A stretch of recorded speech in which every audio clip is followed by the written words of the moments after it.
A leader who served with integrity, respect for others and compassion. That's how some of those who served with him in Parliament have described him. When he was released from Robben Island, I was one of the members of the local reception committee in Soweto, and I was appointed to be one of the comrades that are stationed at Andrew Mlangeni's home at Dube to ensure that I process visitors accordingly. At times I had to accompany him to Shell House, but he was not very much comfortable about me being a girl, a little girl that is always next to him. A very warm and kind parent. When we arrived in Parliament, Utata and other veterans, they were always punctual. They would arrive 30 minutes before time for each and every meeting.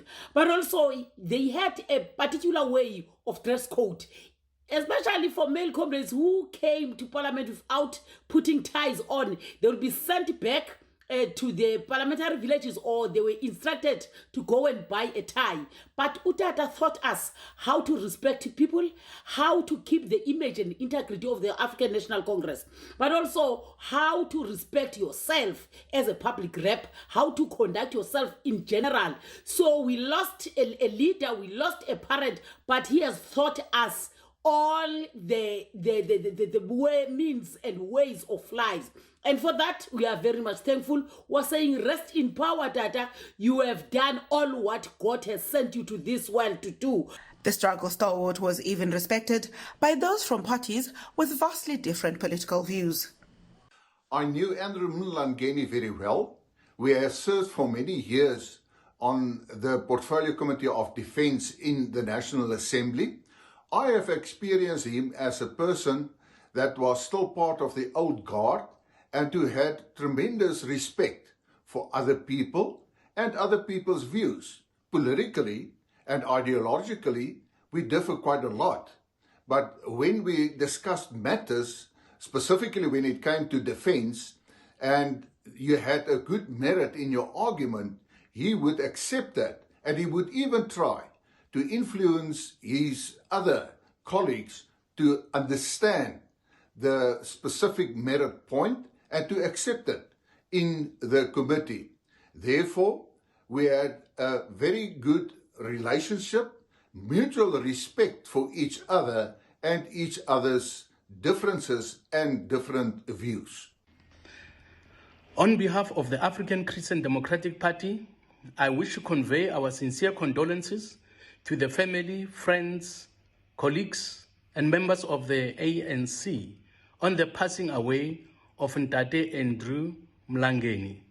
I first came to know him from close in 1994 when we were among the first members of the Democratic Parliament of South Africa.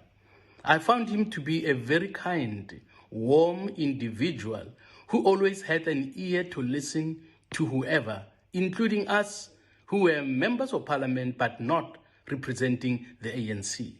While others were not as kind and friendly and welcoming, Ntate Mlangeni was a real father to all, a real father, including to us who were not members of the ANC. And when we were treated unfairly by those who were still intolerant in those days of members of the opposition party, Ntate Mlangeni would always make us feel at home, saying, I remember he once said to me, you are also representing a constituency and your voice is important. You have the right to be here, so don't worry about those who are intolerant. We receive you because we understand that democracy consists of those who are in the ruling party and those who are not in the ruling party. I pray that the Lord will bring comfort. Others recall his passion for transformation. Tata Andrew Mlangeni was among the pioneers who embarked on a road to transform the laws of this country in Parliament. He served in a number of portfolio committees, such as sport, where he couldn't mince his words when it comes to making sure that the teams which leave South Africa are a reflection of the people of South Africa. It's like the falling of another great tree in the nation. It is a loss that will never be replaced, except in our collective memory as African people. Our young people should take a leaf from the champions of armed struggle and enemies of oppression and exploitation without being sectarian and divisive. We in the PAC have travelled a similar road of active engagement with the enemy to defeat settler colonialism and apartheid.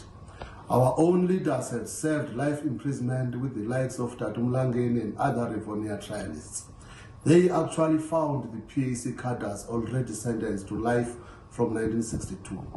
We therefore send our heartfelt condolences to the family of Andrew Mlangeni, to his comrades and friends, and to his political organization, the ANC. May his soul rest in eternal peace.